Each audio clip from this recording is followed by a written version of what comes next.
Hello, everybody. Thank you so much for tuning in today. This is the Bodega Cat Book Club Spiritual Edition. And today we're continuing our reading of Thiaoouba Prophecy, The Golden Planet. And the subtitle is called A True Report by the Author Who Was Physically Abducted to Another Planet. And this was written by Michel Desmarquet. I hope you're enjoying this book. It's a very interesting, fascinating book, isn't it? And anyways, today we're going to be reading chapter 3, and the chapter title is called The First Man on Earth. And I hope my voice is okay because I'm at the tail end of my, I don't know what you call it, laryngitis, I guess you can call it. So we'll see. I hope my voice holds up. And in the meantime, check out our other book clubs. We have Wednesdays, we have our health book club. Thursdays, we have our financial book clubs. We have a newsletter that we put out once a month. So sign up for that to see what's going on with the Bodega Cat. And we also have podcasts that we put out once in a while. So you could check all that out on our website. If you find this helpful, what we do helpful, please support us with our merch in our boutique shop section on the website. And if you're local or if you're traveling to Los Angeles, come check us out in person at the Healing Center. We use uh, technologies based on Nikola Tesla's scalar wave energy research for holistic healing. So check us out there. All right. And check out our YouTube channel. Okay. All right, enough of that. Okay, so this is the first man on Earth. Once comfortably reestablished in the Halys, the relaxation room previously described, Tao began her strange recital. Michel, 350,000 years ago, precisely on the planet Beccaretini of the constellation Centaur, a decision was made by the leaders of that planet following numerous conferences and reconnaissance expeditions to send inhabited vessels to the planets Mars and Earth. There was a very simple reason for this. The planet was cooling down internally and would become uninhabitable within 500 years. They thought with good reason that it was preferable to evacuate their people to a younger planet of the same category. What do you mean by the same category? I will explain later. To do so now would be premature. Going back to these people, I must tell you that these beings were human, very intelligent and highly evolved. A black race, they had thick lips, flattened noses, and frizzy hair, resembling in these ways the blacks now living on Earth.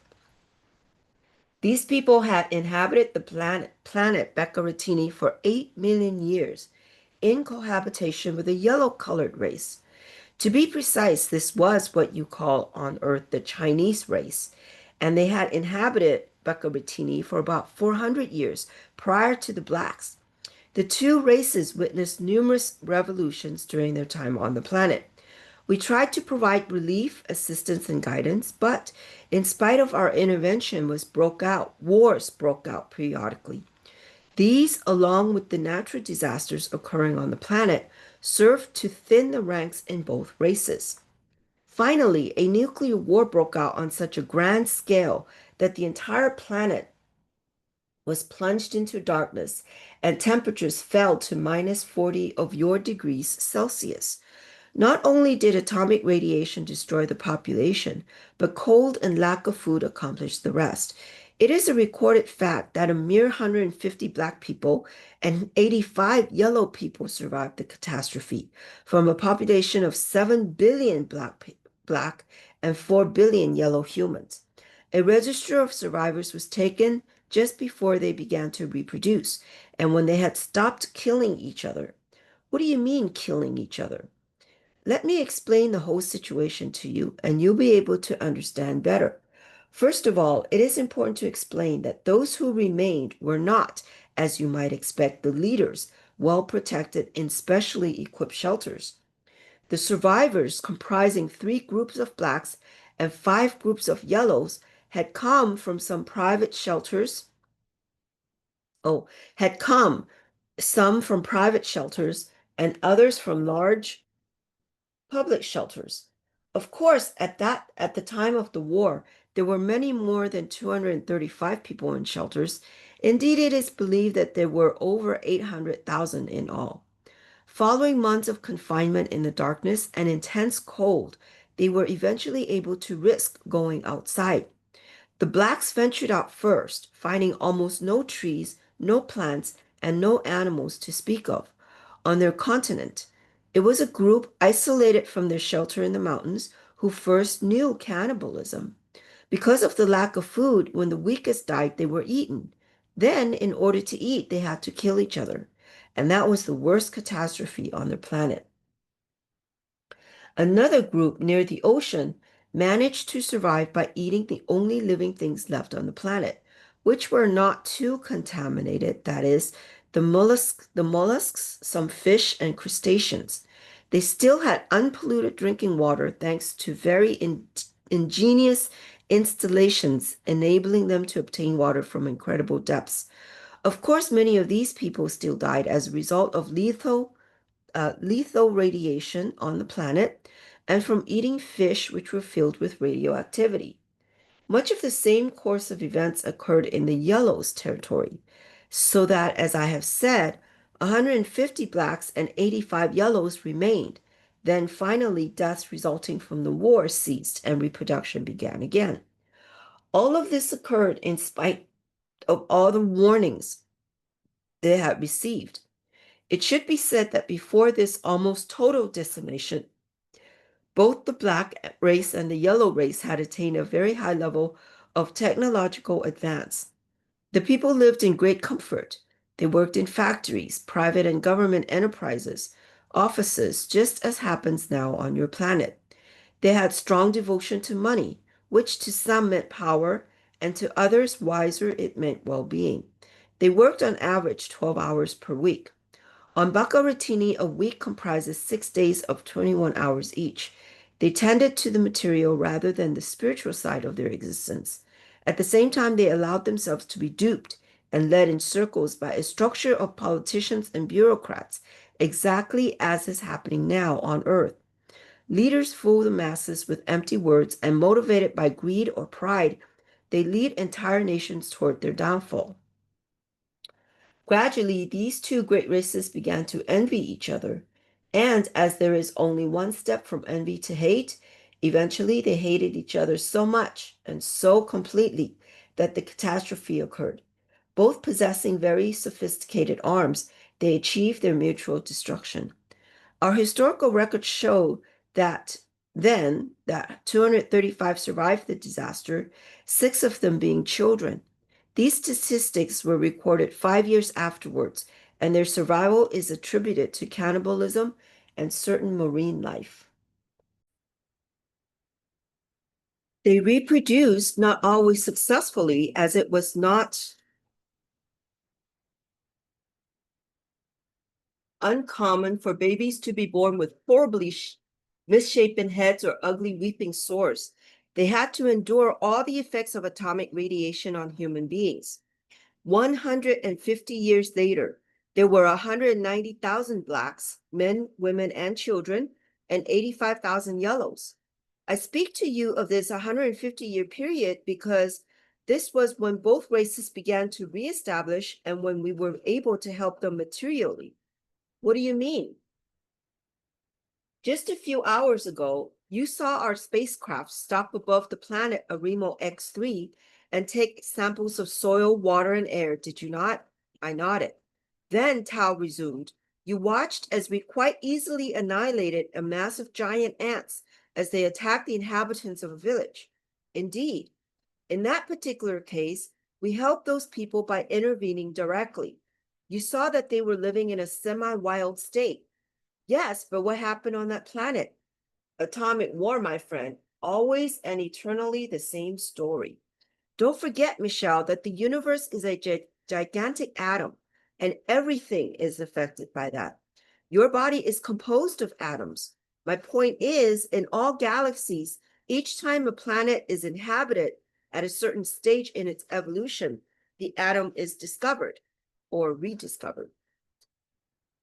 Of course, the scientists who discovered it are very soon aware that the disintegration of the atom can be a formidable weapon. And at one moment or another, the leaders want to use it, just as a child with a box of matches is driven to set fire to a bale of straw in order to see what will happen. But coming back to the planet Baccaratini, 150 years after the nuclear holocaust, we wanted to help these people. Their immediate need was food. Still, they were subsisting essentially from products of the sea, resorting occasionally to cannibalism to satisfy their omnivorous yearnings. They needed vegetables and a source of meat. Vegetables, fruits, trees, grains, animals, all that was edible had disappeared from the planet. There remained just enough inedible plants and bushes to replenish the oxygen in the atmosphere. At the same time, an insect resembling in some ways your praying mantis had survived. And as a result of spontaneous mutation caused by the atomic radiation, had evolved to gigantic proportions. It grew to about 8 meters in height and had become extremely dangerous to the people. In addition, this insect, having no natural predator, reproduced rapidly. We flew over the planet, locating the whereabouts of these insects. This was a relatively easy task, thanks to technology that has been at our disposal since time immemorial. When we detected the insects, we destroyed them, so that in a short time we had exterminated them. Next, we had to reintroduce livestock, plants, and trees on the planet. According to the species known to have adapted climatically in specific regions before the atomic catastrophe. This too was relatively easy. It must have taken years for such a task. A large smile lit up Tao's face. It took just 2 days, 2 21-hour days. Faced with my incredulity, Tao burst into laughter. She laughed so heartily that I joined in, still wondering, however, if the truth was being stretched somewhat. How could I know? What I was hearing was so fantastic. Perhaps I was hallucinating. Perhaps I had been drugged. Perhaps I would soon wake up in my very own bed. No, Michel, interrupted Tao, reading my thoughts. I wish you would stop doubting in this way. Telepathy itself should be enough to convince you. As she uttered this sentence, it struck me that even in the best planned hopes, it would hardly be possible to bring together so many supernatural elements. Tao was able to read my mind like an open book and proved it over and over again. Latoli, simply by placing her hand on me, had produced such an extraordinary feeling of well-being, I must acknowledge the evidence. I was well and truly experiencing an extraordinary adventure. Perfect, Tao agreed aloud. May I continue? Please do, I encouraged. So we help these people materially, but as so often when we intervene, we did not allow our presence to be known. And there are several reasons for that. The first is security. The second reason is a psychological one. If we had made these people aware of our existence, and if they had realized we were there in order to help them, they would passively have allowed themselves to be helped and would have felt sorry for themselves. This would adversely affect their will to survive. As you say on earth, God helps those who help themselves. The third and last reason is the main one. Universal law is well established and is as strictly enforced as that which controls the planet's revolutions around their suns. If you make a mistake, you pay the penalty immediately, in 10 years' time, or in 10 centuries' time. But errors must be paid for. Thus, from time to time, we were permitted or even advised to offer a helping hand, but we are formally forbidden to serve the meal on a planet. Thus, in 2 days, we repopulated the planet with several pairs of animals and reestablished numerous plants so that eventually the people could raise the animals and cultivate the plants and trees. They had to start from scratch, and we guided their progress either by dream or telepathy. At times, we did it by means of a voice coming from the heavens. That is to say, the voice came from our spacecraft, but to them, it came from heaven. They must have taken you to be gods. Exactly so. Oh, sorry. And it is in this way that legends and religions are established. But in cases as urgent as that one was, the end justified the means. Finally, after several centuries, the planet was almost as it had been before the nuclear holocaust. All the same, in some places, deserts had been definitely established. In other spots less affected, the flora and fauna were easily developed. 150,000 years later, the civilian was highly successful, but this time not only technologically. Happily, the people had learned their lesson and had also evolved to a high psychic and spiritual level. This occurred in both races, and the blacks and the yellows had developed strong bonds of friendship. Thus, peace reigned on the planet, for the legends remained quite clear, many of them recorded in writing so that future generations would know exactly what had provoked the nuclear catastrophe and what its consequences had been. As I said earlier, the people knew that their planet was going to become uninhabitable within 500 years. Knowing there were other planets inhabited and inhabitable in the galaxy, they mounted one of the most serious exploratory expeditions. Eventually, they penetrated your solar system, first visiting Mars, which was known to be inhabitable, and which at the time, in fact, was inhabited. The human beings on Mars had no technology, but by contrast, they were spiritually highly evolved. They were very small people measuring in height between 120 centimeters and 150 centimeters, and of mongoloid type. They lived in tribes in huts of stone. The fauna on Mars was scarce. There was a kind of dwarf goat, some very large hair-like creatures, several species of rat, and the largest animal resembled a buffalo that had a head like a tapir. There were also some birds and 3 species of snakes, one of which was quite venomous. The flora was so poor, trees attaining no more than 4 meters in height. They had, too, an edible grass that you might compare with buckwheat. The Becaratinians conducted their research, realizing soon that Mars was also cooling down at a rate which indicated that it would no longer be inhabitable in 4 to 5,000 years. In terms of its flora and fauna, it was barely rich enough to sustain those already living there, let alone cope with an immigrant mass from Becaratini. Besides, the planet did not appeal to them. Thus, the 2 spacecraft headed for Earth. The first landing took place where Australia is now found. At that time, it should be explained that Australia, New Guinea, Indonesia, and Malaysia were all part of one continent. The strait existed about 300 kilometers wide, exactly where Thailand is now found.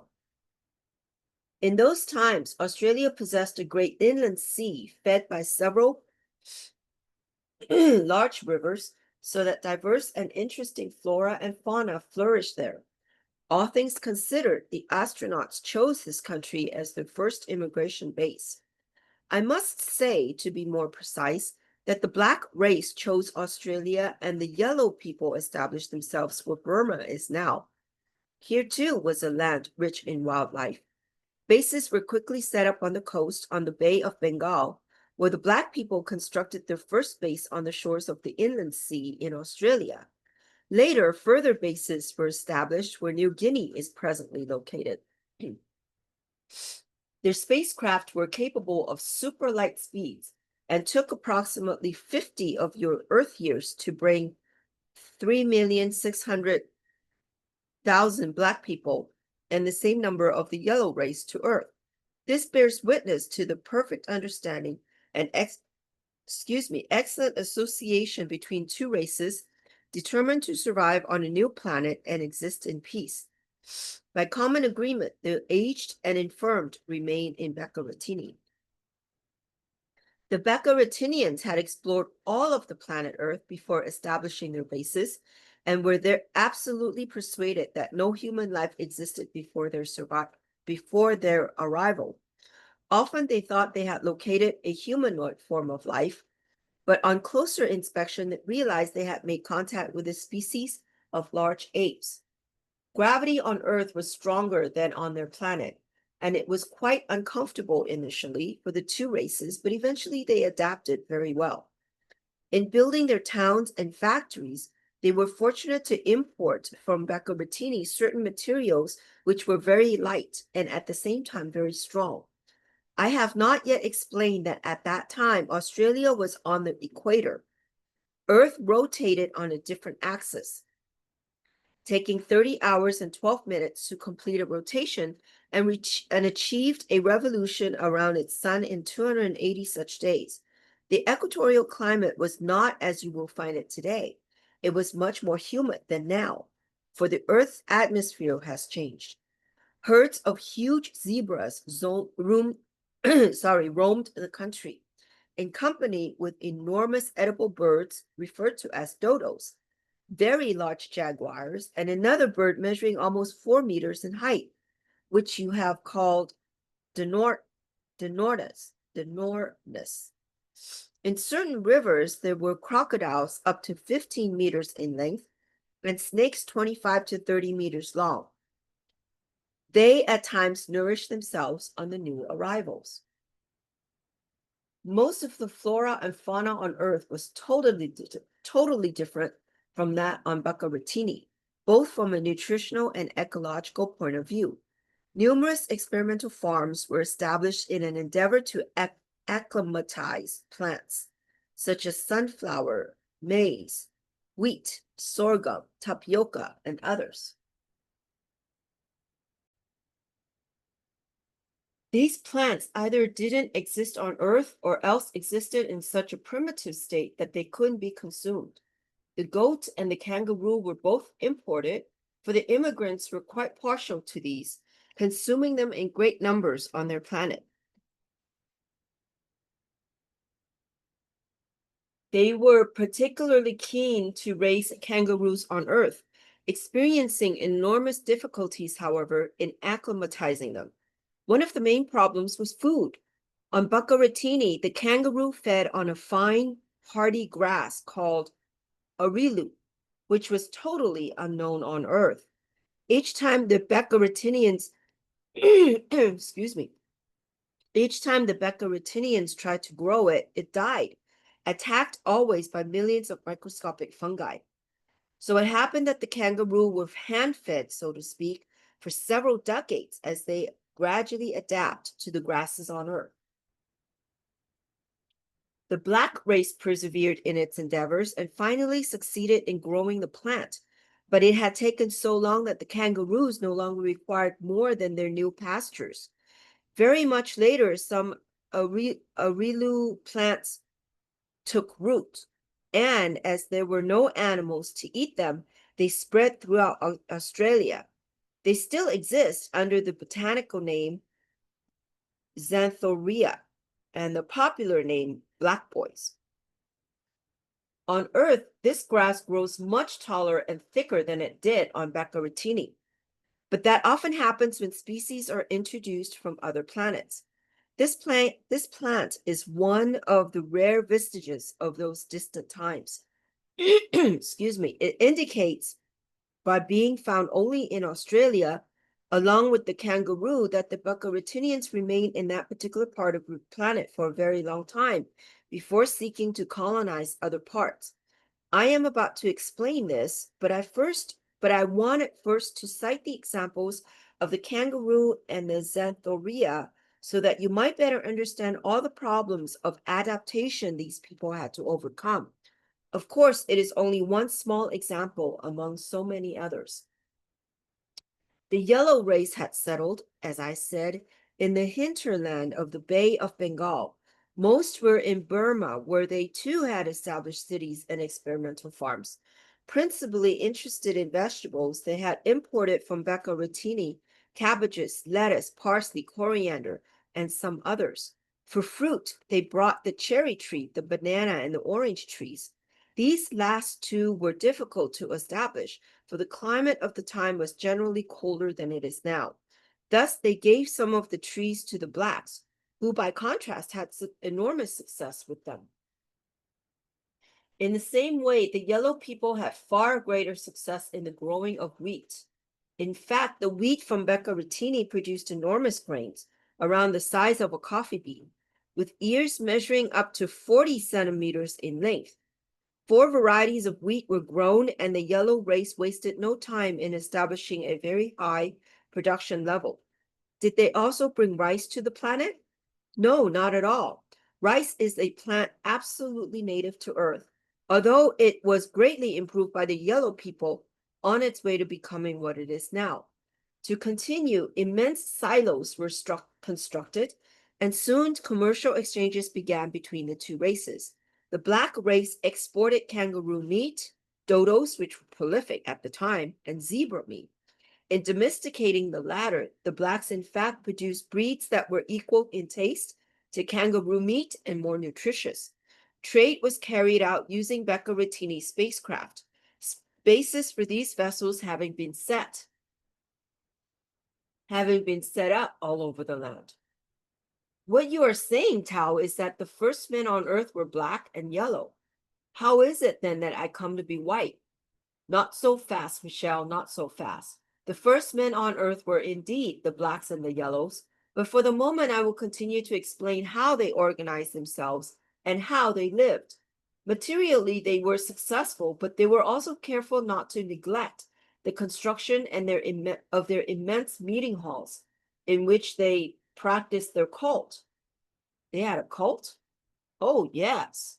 They were all Takioni, which is to say, they all believed in reincarnation, something in the way present-day lamas do on your planet. There was much travel, excuse me, there was much travel between the two countries, and they even combined efforts to explore deeper into certain regions of Earth. A mixed group of black and yellows landed one day on the tip of South Africa, now called the Cape of Good Hope. Africa has changed very little since those times, apart from the Sahara, the northeastern area, and the Red Sea, which didn't exist then, but that is another story we will get into later. At the time of the exploration, they had already been established on Earth for 3 centuries. In Africa, they discovered new animals such as the elephant, the giraffe, and the buffalo, and the new fruit that they had never before encountered, the tomato. Don't imagine, Michel, that this was the tomato as you know it today. When discovered, it was the size of a very small currant, and very acidic. The yellow people, having developed great expertise in such things, undertook to improve the tomato over the succeeding centuries, just as they did with rice, until it became the fruit you are now familiar with. They were equally surprised to find banana trees that at first sight resembled those they had imported. They had no reason to regret their efforts, however, for the African banana was practically inedible and filled with large, they had no reason to regret their efforts, however, for the African banana was practically inedible, and filled with large seeds. This African expedition comprised 50 blacks and 50 yellows, bringing home some elephants, tomatoes, and many mongoose, for they soon discovered the mongoose to be the mortal enemy of snakes. Unfortunately, they also brought with them, without realizing it, the terrible virus which is now called the yellow fever. In a very short time, millions of people had died, without their medical experts even knowing how the sickness had spread. Excuse me.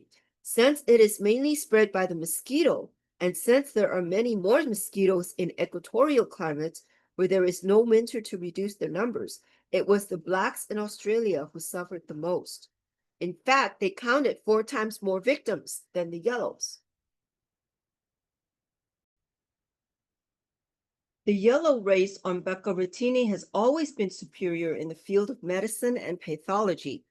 Nevertheless, it took many years before they discovered a remedy for this curse, during which time hundreds of thousands died in terrible suffering. Eventually, the yellow people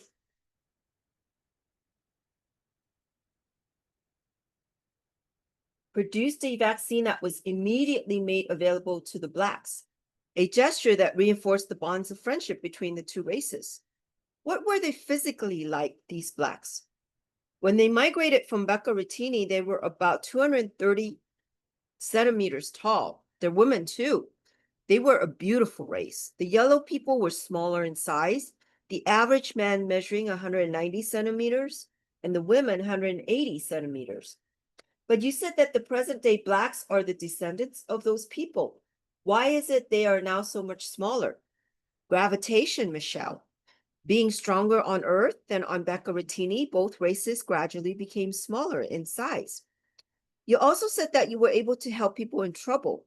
Why did you not give any assistance in regard to the yellow fever outbreak? Was it that you weren't able to find a vaccine either? We could have helped. You will realize our potential when you visit our planet. But we didn't intervene because it wasn't in the program that we had to follow. I have already told you, and I can't repeat it often enough. We can help in certain situations, but only so far. Beyond a certain point, the law strictly forbids aid of any kind. I'll give you a simple example. Imagine a child who goes to school each day in order to learn. Returning home in the evening, this child asks for assistance with his homework. If his parents are smart, they will help him understand the concepts involved so that the child can complete the task himself. If, however, the parents did his work for him, he won't learn much, would he? He'd have to repeat each year, and his parents would have done him no favors. As you will see later, although you know it already, you are on your planet in order to learn how to live, suffer, and die, but also to develop spiritually as much as you can.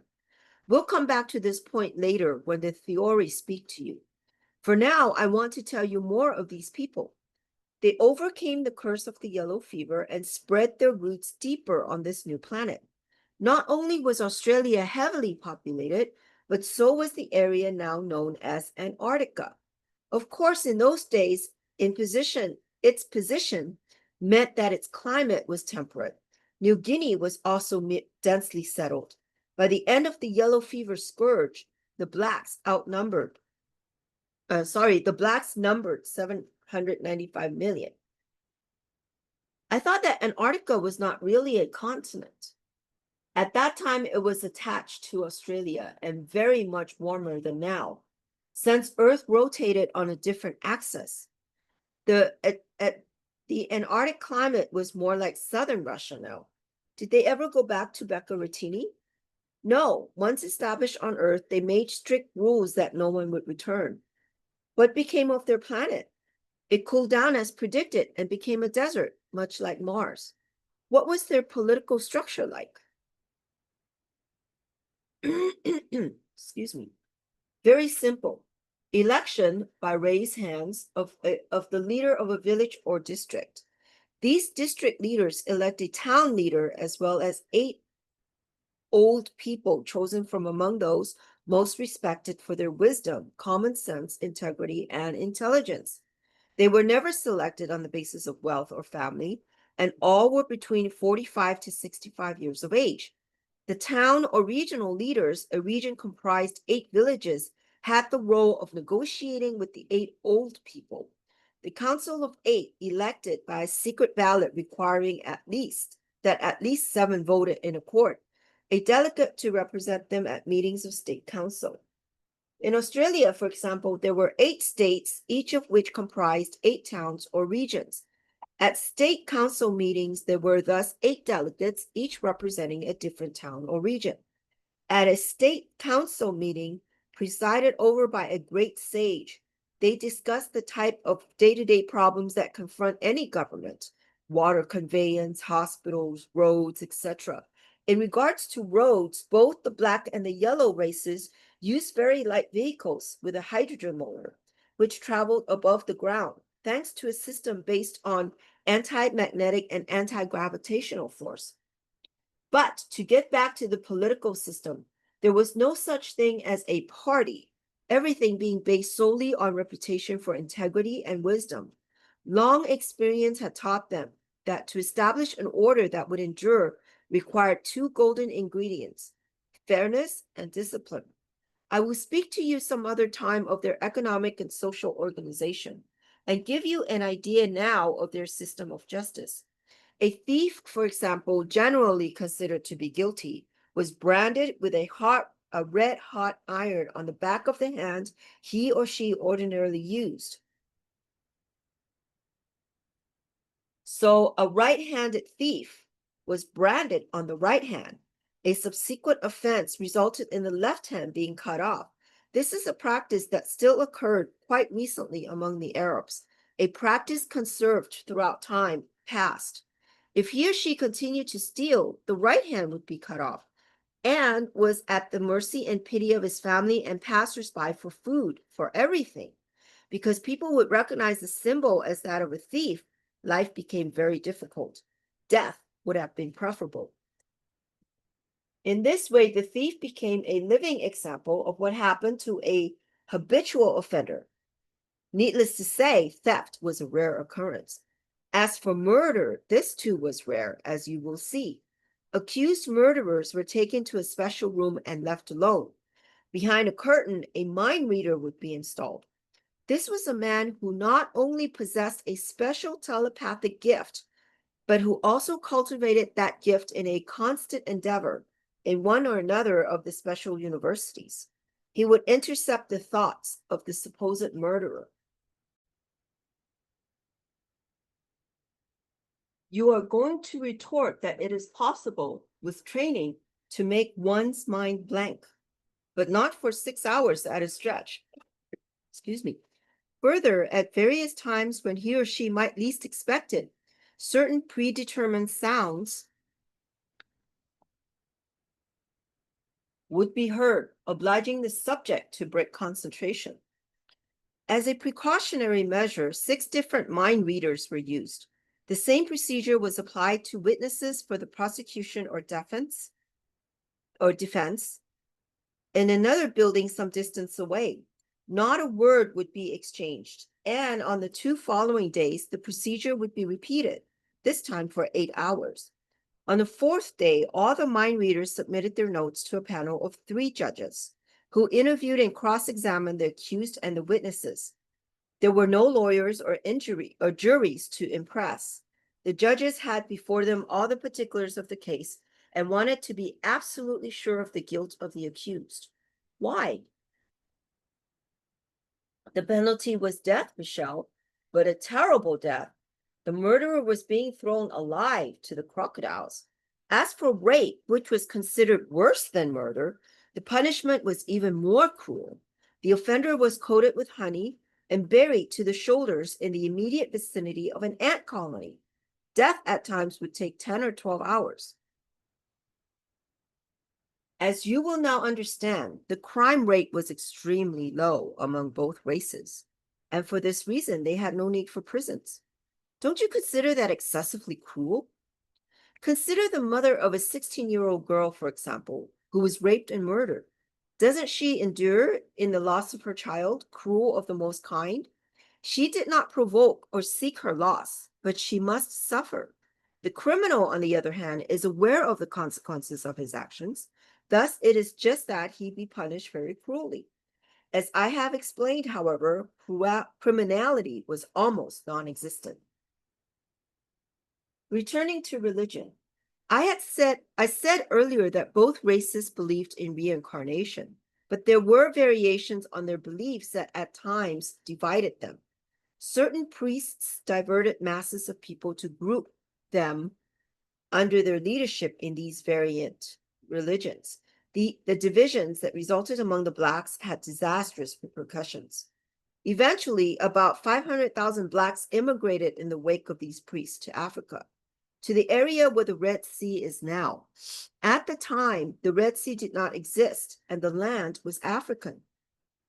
They began to construct villages and towns, but the political system, as I described to you, which was fair and effective in all respects, was abandoned.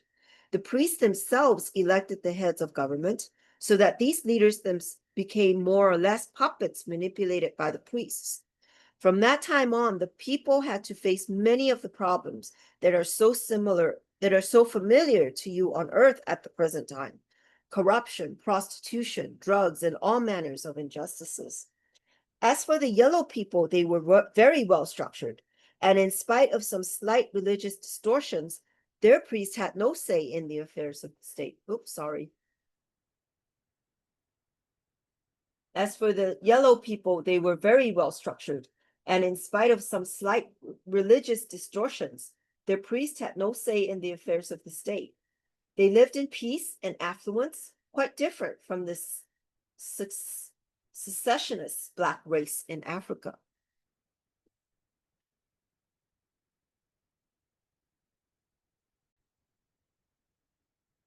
And in regard to arms, what sorts of weapons did they have? It was quite simple, and as simplicity is often superior to complexity, it worked wonderfully well. Both races brought with them what we could call laser weapons. These weapons were under the control of a special group, which in turn was under the direction of the leaders of each country. By common accord, each race had exchanged 100 observers whose presence was permanent in each foreign country. These observers were ambassadors and diplomats for their own countries, at the same time ensuring that an arms access did not occur. This system worked perfectly, and peace was maintained for 3,550 years. The Blacks who immigrated to Africa, however, had not been allowed to take these weapons with them, being as they were a secessionist group. Little by little, they spread further, settling the area that is now the Sahara Desert. In those times, it was a rich land with a temperate climate, providing a well-vegetated habitat for many animals. The priests had temples constructed, and to satisfy their desire for wealth and power, they taxed the people heavily. Among a people who had never before known poverty, there now formed two distinct classes: the very rich and the very poor. The priests, of course, belonged to the former, as did those who helped them to exploit the poor. Excuse me. Religion became idolatry, and the people worshipped stone or wooden gods, offering sacrifices to them. It was not long before the priests insisted that the sacrifices must be human. From the beginning of the secession, the priests took pains to ensure that the people were kept in ignorance to the greatest extent possible. By lowering their intellectual and physical level of development over the course of years, the priests were better able to maintain domination over them. The religion which had developed had absolutely nothing in common with the cult that had originally inspired the secession, so control of the masses was essential.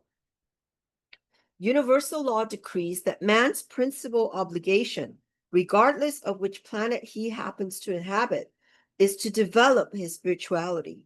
These priests, by degrading an entire nation through keeping them in ignorance and leading them with lies, infringed this fundamental law. We decided at this point to intervene, but before doing so, offered the priests a last chance. Using telepathy as well as a dream, we contacted the great priest. Human sacrifices must cease, and these people must be led back to the right path. Man exists physically for the sole purpose of developing spiritually. What you are doing contravenes universal law. The great priest was terribly shaken, and the next day called a meeting of his priests, telling them of his dream. A few among them accused him of betrayal, others suggested senility, and some suspected hallucinations. Eventually, following several hours of discussion, 12 of the 15 priests who formed this council remained determined to preserve the religion as it was, claiming that the idea was to maintain control and to promote the belief in and fear of vengeful gods whose representatives they were on earth. They didn't believe a word of what the great priest had told them regarding his dream. Sometimes our position is very delicate, Michelle. We could have appeared with our spacecraft and spoken directly to the priests, but they were able to identify vessels from space, having had them too before this session.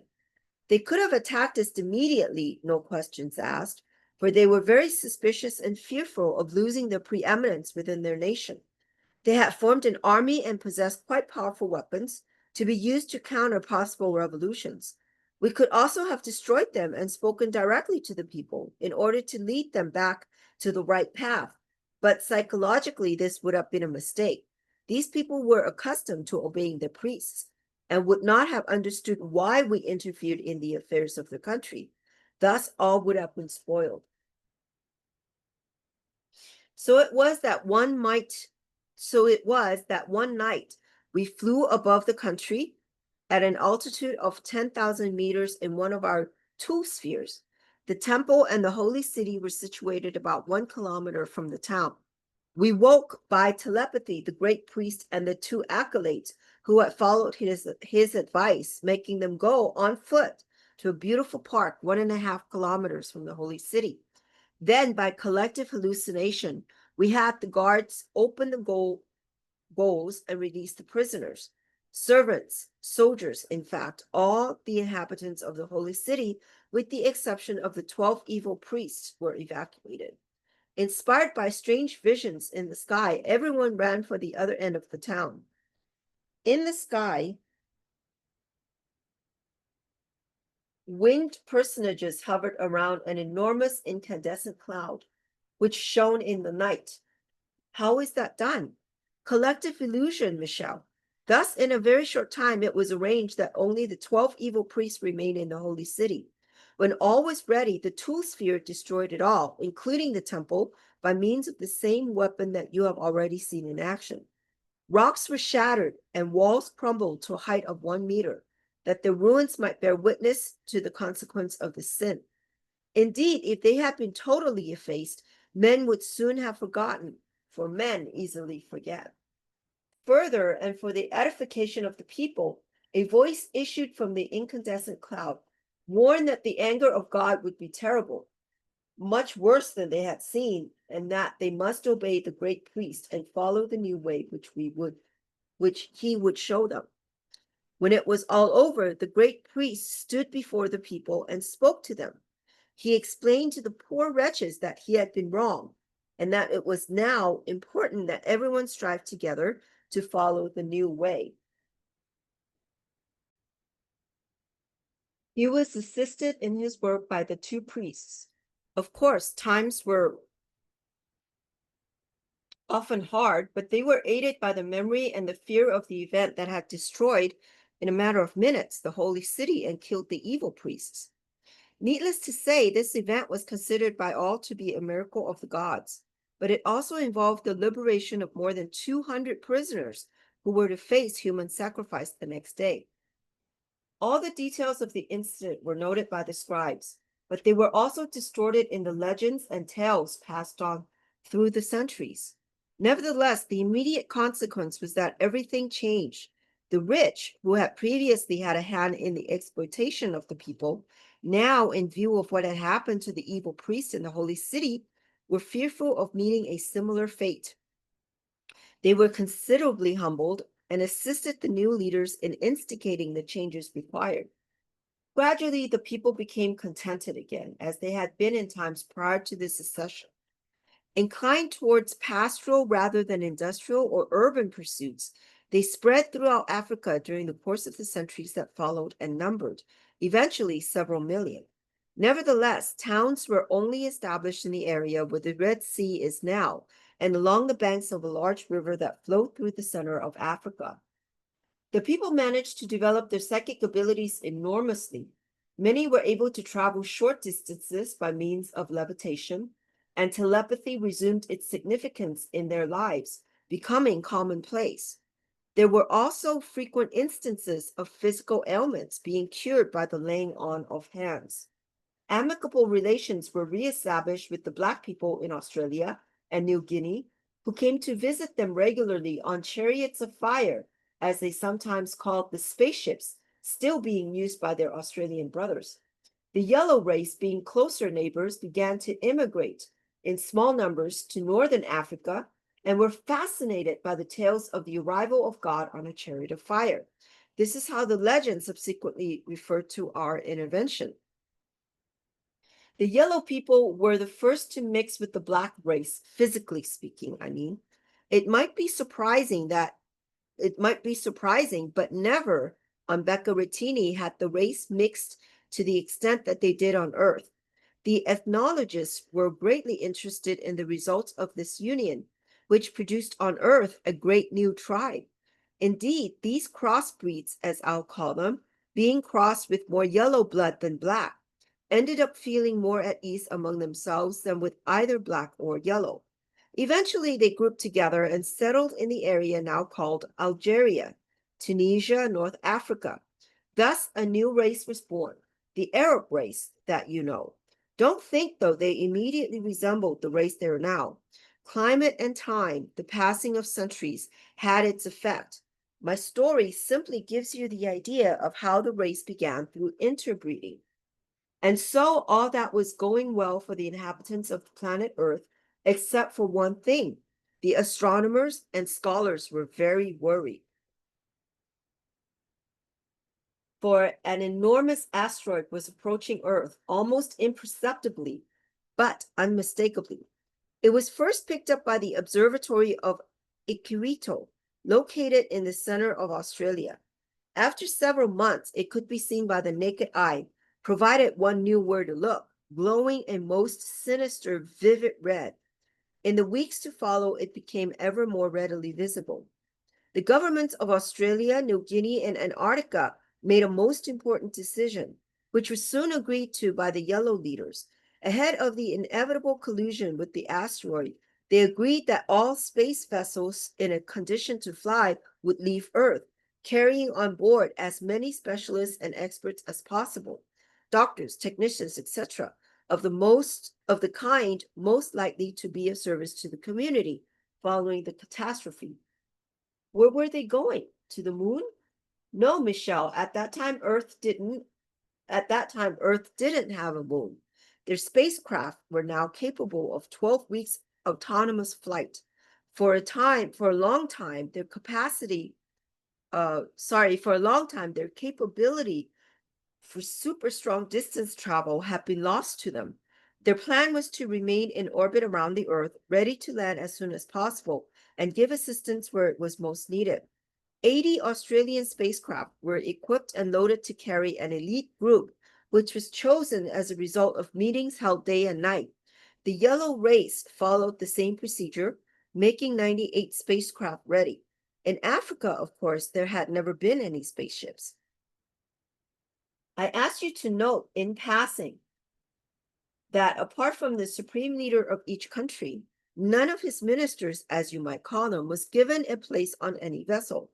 This will probably seem odd to you, for if the same situation were to occur today on Earth, many politicians would be pulling strings to save their own skins. All was ready. The people were then warned of the impending collusion. The role of the spacecraft was kept secret, though, for fear that people would believe they had been betrayed by their leaders and that a panic would be created, perhaps even an attack on the airports. By the same token, the leaders had played down the impact the collision was likely to have in order to minimize the collective panic. The collision was now as much imminent as it was inevitable, considering the estimated speed of the asteroid. It was only 48 hours away. The experts all agreed with this calculation. Well, almost all. The spaceships were to take off together 2 hours before the supposed collision time. Their very late departure intended to allow them to remain in space for a full 12 weeks if necessary, following the catastrophe. It had been calculated that the asteroid would hit where South America is now. So all was ready and the signal for takeoff to be given on D-Day, oops, at 12 noon Central Australian time. Whether there had been an error in the calculations, although highly unlikely, or whether there was a sudden unpredicted acceleration of the asteroid, it appeared in the sky at 11 a.m., shining like an orange sun. The order for takeoff was given immediately, and all the spacecraft took to the sky. In order to leave Earth's atmosphere and gravitational force quickly, it is necessary to make use of a warp, which at that time was above present-day Europe. In spite of the speed these space vessels were capable of, they had not quite made it to the warp when the asteroid hit Earth. When it entered the Earth's atmosphere, it had broken into three huge pieces. The smallest, which measured several kilometers in diameter, hit where the Red Sea is now. Another, much bigger, hit where the Timor Sea is now, and the largest of the three landed in the region of the actual Galapagos Islands. The simultaneous impacts were terrible. The sun became a dull red and slid towards the horizon like a falling balloon. Soon it stopped and climbed slowly, but only to half the distance. It fell. The Earth had suddenly changed the inclination of its axis. Explosions of incredible force occurred, for two larger pieces of asteroid had pierced the Earth's crust. Volcanoes erupted in Australia, New Guinea, Japan, South America, indeed just about everywhere on the planet. Mountains formed instantly, and tidal waves more than 300 meters in height swept over 4/5 of Australia. Tasmania separated from the Australian continent, and a huge portion of Antarctica sank to the waters, creating two immense underwater canyons between Antarctica and Australia. An enormous continent rose from the waters in the center of the South Pacific Ocean. A huge piece of Burma subsided where the Bay of Bengal is now. Another basin of land subsided, and the Red Sea was formed. Was there time for the spaceships to get out? Not quite, Michel, for the experts had made one mistake. It could be said in their defense that they could not really have anticipated what would happen. They had predicted the tilting of the Earth on its axis, but what they hadn't been able to predict was the oscillation. The spacecraft was literally caught in an anti-gravitational warp and dragged in the backwash caused by the re-entry of the asteroid into the Earth's atmosphere. Further, they were bombarded by millions of particles coming from the asteroid and trailing in its wake. Only 7 vessels, 3 with black passengers and 4 with yellow, struggling with all the power they could manage, succeeded in escaping the horror occurring on Earth. It must have been a frightening sight for them to watch Earth change before their eyes. How long did it take for the continent you mentioned in the Pacific Ocean to emerge? Merely a matter of hours. This continent was raised by gaseous belts resulting from upheavals occurring as deep as the center of the planet. The upheavals of the Earth's surface continued for months. In the 3 points of impact of the asteroids, thousands of volcanoes were created. Poisonous gases spread over most of the Australian continent, causing painless deaths within minutes of millions of blacks. Our statistics indicate an almost total annihilation of humankind and of animals in Australia. A count taken when calm was restored indicated a mere 180 people had survived. The poisonous gases were the cause of this frightful toll. In New Guinea, where less gas had drifted, there were fewer deaths. I have been wanting to ask you a question, Tao. Please do. You said that it was the Black people from Australia who spread to New Guinea and Africa. How is it then that now the Aborigines are so different from the Blacks throughout the world? Excellent question, Michelle. My account should have included more detail. You see, as a result of the catastrophe, there had been such an upheaval that deposits of uranium scattered on the surface of the Earth emitted strong radiation. This happened only in Australia, and those who escaped death were badly affected. just as in an atomic explosion. They were genetically affected, so that today the genes of Africans were different from those of Aborigines. Further, the environment totally changed, and their diet drastically altered too. With the progress of time, these descendants of Becoritinians were transformed into the Aboriginal race of today. As the upheavals continue, mountains were formed, some suddenly within days. Crevices opened, swallowing entire towns, and then closing, removing all traces of existing civilization. On top of all the horror, there was a deluge such as the planet had not known for eons. In fact, the volcano spat so many ashes into the sky spontaneously and to such incredible altitudes that the sky darkened. The vapor from the oceans, which in places actually boiled over an area of thousands of square kilometers, combined with the clouds of ashes. The thick clouds thus created burst with rain so torrential you'd find it hard to imagine. And the vessels orbiting the space, after 12 weeks, they were obliged to return to Earth. They chose to descend over the area we now know as Europe, having absolutely no visibility over the rest of the planet. Of the 7 vessels, only 1 managed to land. The others were hurled into the ground by gales, which occurred all over the planet, cyclonic winds of 300 to 400 kilometers per hour. The main cause of these winds was differences in temperature. These, in turn, caused by the sun volcanic eruptions. So the sole remaining spaceship managed to land in what is now called Greenland. There were 95 yellow passengers on board, many of whom were doctors and experts of various kinds. Having landed in extremely adverse conditions, damage was incurred, which made it impossible for the vessels to take off again. However, it remained useful for shelter. It had provisions enough to last a long time. So they organized themselves as best they could. About a month later, they were all engulfed in an earthquake, the spacecraft too, and it was with this last catastrophe that all trace of civilization on Earth was destroyed. The chain of catastrophes that followed the collision with the asteroid had dispersed entire populations in New Guinea, Burma, and China, and in Africa, although the region of the Sahara suffered to a lesser extent than elsewhere.